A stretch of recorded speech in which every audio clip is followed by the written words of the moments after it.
Do you know you've been on his mind like since before Genesis 1:1, before time began? You and I were on the mind of God. And there has been a cosmic battle in the heavenlies that have been taking place and has been working itself out throughout history. There has been a battle between God and the enemy for your soul, my friend.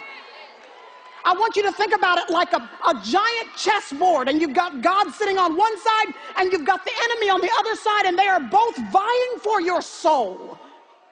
So Genesis 1:1 opens and God makes the first move. He creates Adam and Eve in a perfect scenario with perfect fellowship with him. But then the enemy, not to be outdone, he decides to make a move. He slithers his way into the garden. He causes sin to enter into the scenario and into the hearts of man.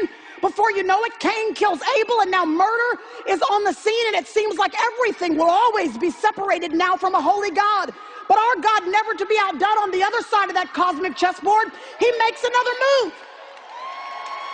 He causes Adam and Eve to come back together, and they give birth to a little baby named Enosh. Or Seth, rather, and Seth gives birth to Enosh, and Genesis 4 says that when Enosh was born, everybody began to praise God again. But the enemy, not to be outdone, on the other side of that cosmic chessboard, he makes a move.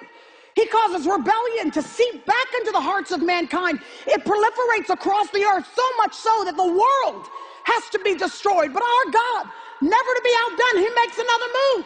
He finds this guy named Noah, and he says, Noah, go build an ark. Noah says, build a what? He says, I want you to build an ark. And so Noah obediently builds an ark, and mankind is preserved as a result of his obedience. But the enemy makes another move, and rebellion seeps back into the hearts of mankind, proliferates across the earth, but our God makes another move. And he goes to this little pagan town called Ur, and he finds a man named Abram, and he raises him up, and he says, I'm going to change your name, and I'm going to change your destiny. And I'm going to create a brand new nation out of you called the nation of Israel. And these people are going to bear the stamp of my name and my protection and my provision, and my favor will always be upon them. The enemy, not to be outdone, he made another move. And he caused now the nation of Israel, God's chosen people, to go into Egypt. And for 400 years, Pharaoh had them completely bound. And it looked like the enemy had won. But our God, never to be outdone, he makes another move. And he finds this little baby boy named Moses, and he causes Moses to be raised as the prince of Egypt. And then at the right time, he sends Moses to Pharaoh, and he says, you go tell Pharaoh to let my people go. And after 10 miraculous plagues, they are released from captivity. For 40 years, they are in the wilderness, but then they come into the promised land. But the enemy wants to make another move. And he causes now the children of Israel to turn their back on Yahweh, the one true God, and they begin to worship idols. By the time you get to the end of the book of Judges, the last line of the book of Judges says this: everyone was doing what was right in their own eyes.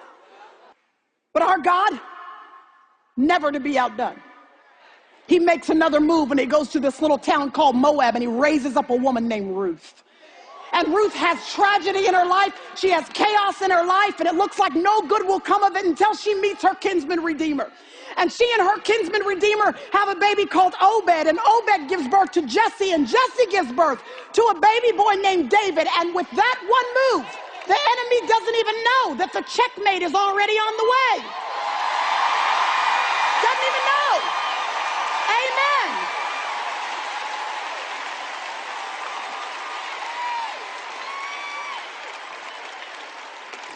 And as the Old Testament comes to a close, y'all, there are 400 years of silence. And God is on one side of the chessboard, the enemy is on the other, and it is completely silent. And all of history waits to see who's going to make the next move. And then the New Testament opens. And God makes a move that the enemy to this day still has not had a response for. Jesus Christ comes, and he dies on the cross for you and me, and the victory is sealed once and for all. Amen. Praise the Lord. And he did that for you, and he did it for me.